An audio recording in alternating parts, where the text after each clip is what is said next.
Bonjour à tous et bienvenue dans cette nouvelle édition du Morning News. Voici les principaux titres de ce journal. Jean-Pierre Bemba, vice-premier ministre en charge de la Défense, réaffirme son soutien au président sortant Félix Tshisekedi, qui figure parmi les 23 candidats en lice pour l'élection présidentielle du 20 décembre.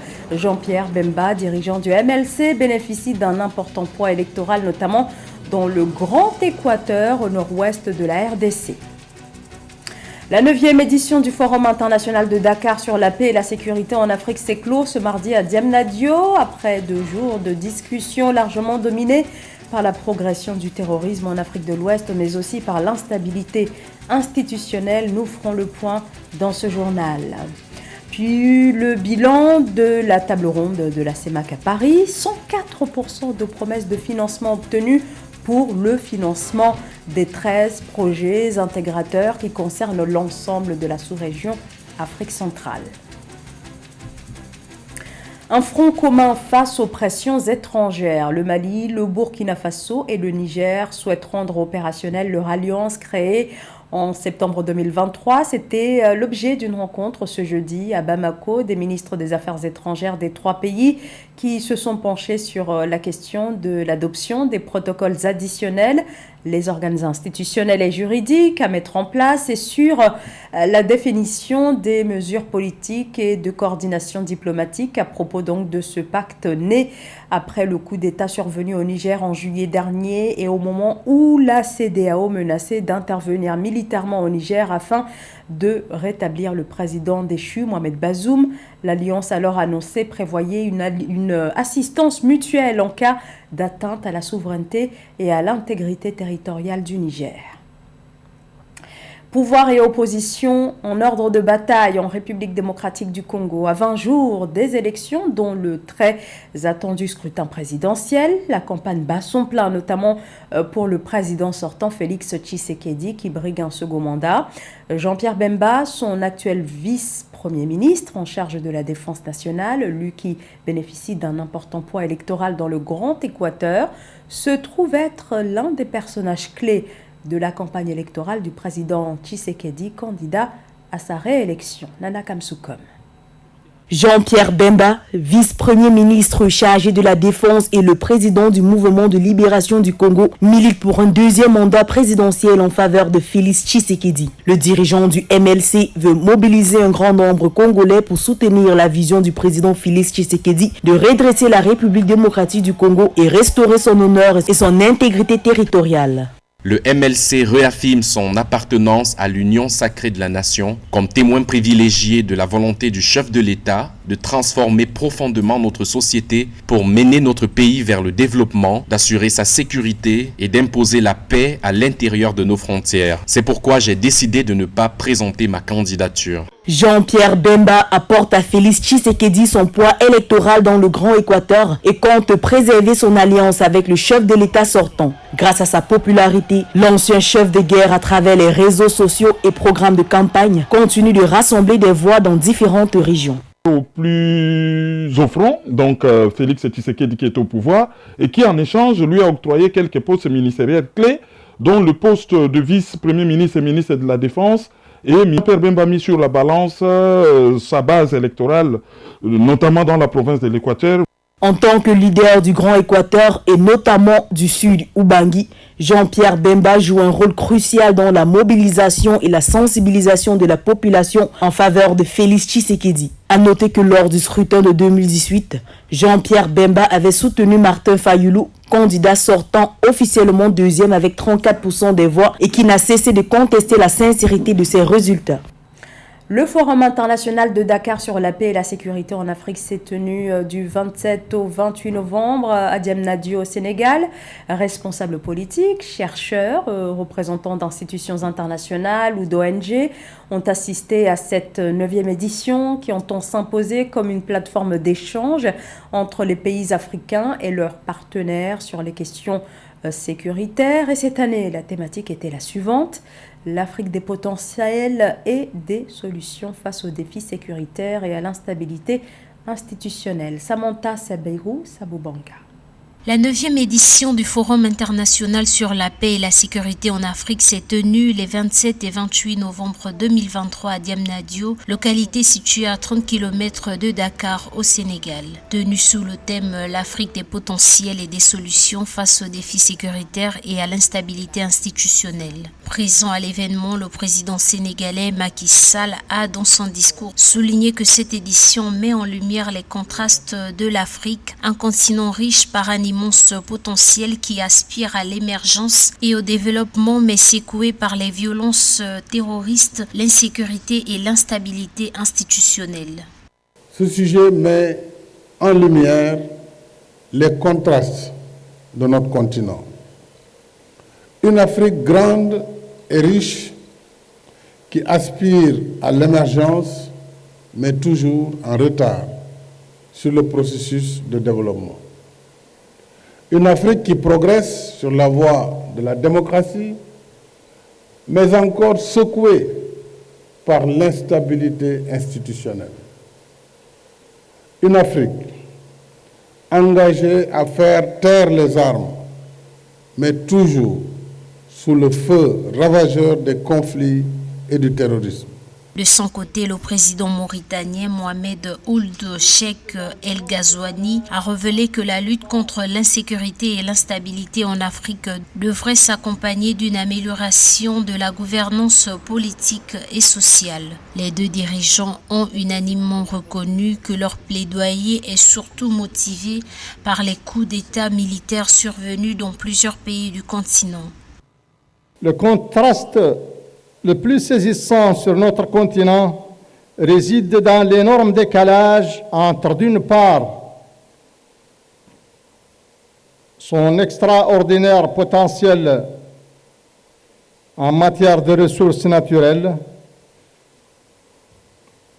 de position géostratégique et de ressources humaines jeunes et dynamiques, qui aurait dû en faire un espace de paix, de stabilité et de développement, et d'autre part sa réalité objective, souvent faite de pauvreté, de sous-développement, d'insécurité et d'instabilité sociale et institutionnelle.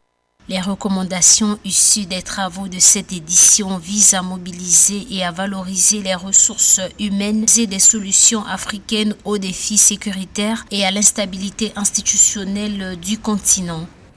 Le pouvoir militaire au Niger abroge la loi contre les trafiquants de migrants dans ce pays qui est une plaque tournante vers l'Europe. Pour les autorités au pouvoir, cette loi érige et incrimine en trafic illicite certaines activités par nature régulière. Une loi votée sous l'influence de puissances étrangères, estiment également les nouvelles autorités nigériennes au sujet donc de ce texte qui avait été adopté en 2015 dans le cadre d'un accord avec l'Union européenne. Marie-Raphaël Antolo. Le 27 novembre 2023, le président de la transition du Niger, le général Abdourahmane Tchaïni, a abrogé par ordonnance la loi de 2015 qui criminalise le trafic de migrants. Cette loi avait été votée alors que le nombre de migrants ouest-africains qui traversaient la frontière nigérienne vers la Libye ou l'Algérie dans le but d'atteindre l'Europe ne cesse de croître. Cette loi avait d'ailleurs abouti à la transformation du Niger en hub de contention des migrants venus d'Afrique de l'Ouest et centrale. L'abrogation de la loi criminalisant les migrants par le Niger est un établissement d'un rapport de force par ces pays vis-à-vis de l'Union européenne. Il est connu que l'Union européenne a externalisé sa sécurité au niveau de certains pays du Maghreb et du Sahel et qu'il est inconcevable que le Niger, pays du Sahel, puisse continuer à jouer les gendarmes de l'Europe alors que l'Union européenne s'est mise du côté de la CEDEAO pour sanctionner le Niger par rapport au mode d'accession au pouvoir des actuelles autorités nigériennes, dont le général Abdourahmane Tchaïni.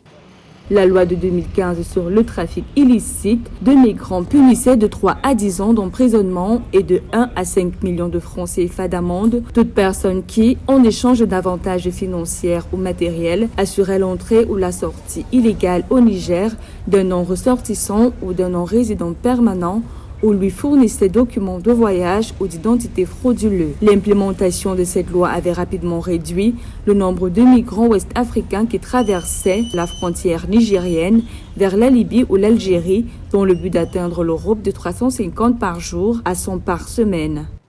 Donc cette mesure, c'est une mesure de rétorsion à la fois, mais un moyen de pression pour obtenir des négociations avec un élément qui peut amener l'Union européenne à assouplir sa position vis-à-vis du Niger. D'après des experts du phénomène migratoire, l'abrogation de la loi pourrait faire prospérer de nouveau l'économie autour des migrations qui avait été une source de revenus après l'effondrement du tourisme dans la région septentrionale d'Agadez, stoppée net par la loi de 2015. Rappelons que le Niger est le principal pays de transit situé à la lisière sud du désert du Sahara, un lieu stratégique pour migrer vers l'Europe. Une table ronde de la CEMAC, la communauté économique et monétaire de l'Afrique centrale, s'est tenue jusqu'à ce mercredi à Paris. Comme pour le premier programme des projets intégrateurs prioritaires, la Banque de développement des États de l'Afrique centrale s'est engagée à participer au financement des 13 projets de la sous-région. Et pour ce faire, la BDEAC a annoncé lors de cette rencontre à Paris son intention de débloquer un important fonds. Reportage de Lise Elsie à Kizimana. La BDEAC, Banque de développement des États de l'Afrique centrale, va soutenir 10 des 13 projets de la CEMAC, la communauté économique et monétaire de l'Afrique centrale. Un financement de 695 milliards de francs CFA sera ainsi mobilisé pour contribuer à l'intégration économique régionale, au développement durable ainsi qu'à l'amélioration de la qualité de vie des populations. Il faudra que les États qui sont concernés par les projets nous adressent des demandes de financement et nous allons dérouler la procédure qui est la nôtre afin que nous puissions commencer les décaissements. La BDEAC entend assurer une couverture totale des 6 pays de la CEMAC, développement des transports, renforcement de la production de l'énergie électrique, promotion du marché unique pour renforcer l'intégration commerciale ou encore diversification économique sont autant de projets prioritaires auxquels la BDEAC souhaite contribuer. Si nous travaillons avec détermination et entrain au développement de l'Afrique, en préservant nos valeurs intrinsèques, alors nous pourrons donner des raisons d'espérer à notre jeunesse, faire de lance de notre avenir. Ici, c'est un message d'espoir que nous donnons notamment à notre jeunesse, à nos peuples de manière générale et à la jeunesse plus particulièrement. Rappelons que la table ronde pour le deuxième programme des 13 projets intégrateurs prioritaires de la CEMAC s'est tenue à Paris les 28 et 29 novembre. Une opération qui a mobilisé des promesses de financement d'un montant total de plus de 9 milliards d'euros. Le manque d'oxygène médical en Afrique, la problématique a été plus que jamais mise en lumière lors des afflux massifs de patients vers les structures de santé durant la pandémie de Covid-19.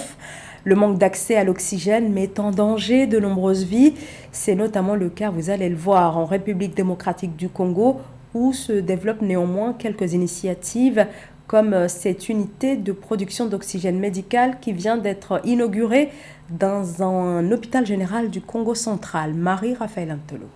République démocratique du Congo, les autorités gouvernementales ont procédé le 27 novembre 2023 à l'inauguration de la toute première usine de production d'oxygène médical dans la zone de Kimpese, dans la province du Bas-Congo. D'après l'exécutif congolais, l'implémentation de cette usine est une matérialisation de la couverture santé universelle initiée par le chef de l'État pour rendre l'oxygène médical plus accessible dans le pays. En effet, selon les résultats de l'enquête menée en 2018 par l'école de santé publique de Kinshasa, seuls 6% d'établissements de soins disposaient d'oxygène médical dans ce pays d'Afrique centrale.